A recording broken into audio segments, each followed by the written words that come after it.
In this segment, I'm going to talk about the value of keeping your parts separate during the sculpting process. And we'll also talk about using the make solid command to join up different geometry into a single unified watertight solid.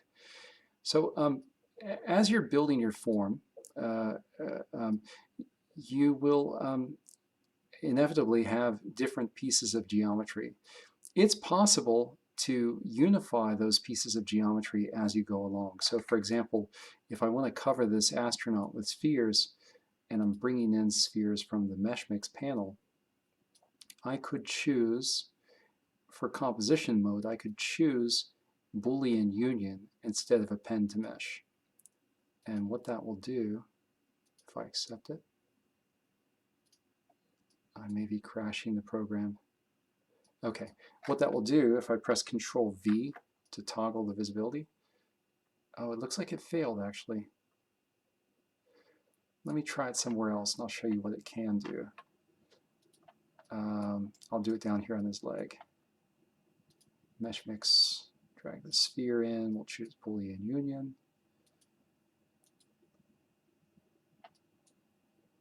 It's running really slow. It's having a hard time with this. Okay, now I'll press Control V to toggle the visibility, and you can see how it dropped the sphere on and it trimmed away the overlapping geometry. So the sphere does not extend into the leg does not extend into the sphere.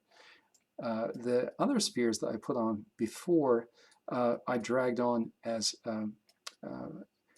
objects that were appended to the mesh. So these are separate forms that can be broken off into their own independent piece of geometry. So if we go to File, or I'm sorry, if we go to Edit and Separate Shells, you'll see how we now have all of these different spheres which are complete on their own. Each one is complete, and we have the astronaut. So I recommend sculpting in this way so that you're not trimming away the geometry like we did down here. Instead, you're just putting overlapping forms. The reason for this is that it just makes it easier to change it as you go. This is what we could call destructive modeling, and this is non-destructive. Okay, so let's suppose now we're at the end. We've finished putting in all these additional forms that we want, and we want to clean this up and turn it into a single unified watertight solid. The way that we can do that is we can select all these spheres, or I think we could do this just by pushing Control A. Let's see. Control A? Maybe not.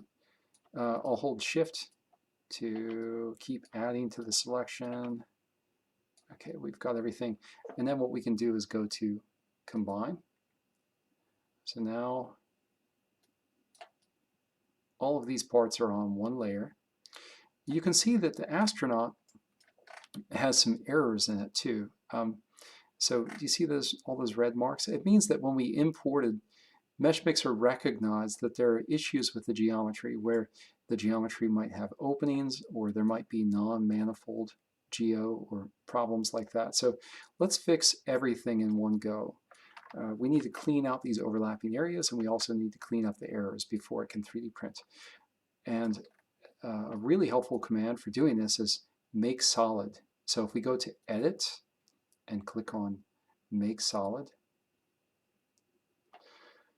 this command is a way of voxelizing the geometry. So a voxel is like a three-dimensional pixel. So MeshMixer goes through and checks each little cell, and it decides whether that cell should be solid or absent. And so if we change the sliders, if we set these down lower and click Update, you see how this gives us a very crude, broad voxel.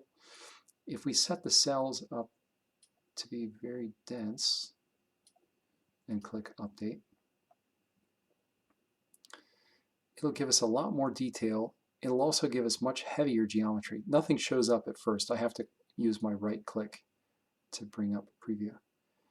So you can see how it gives us a much clearer representation of the original form.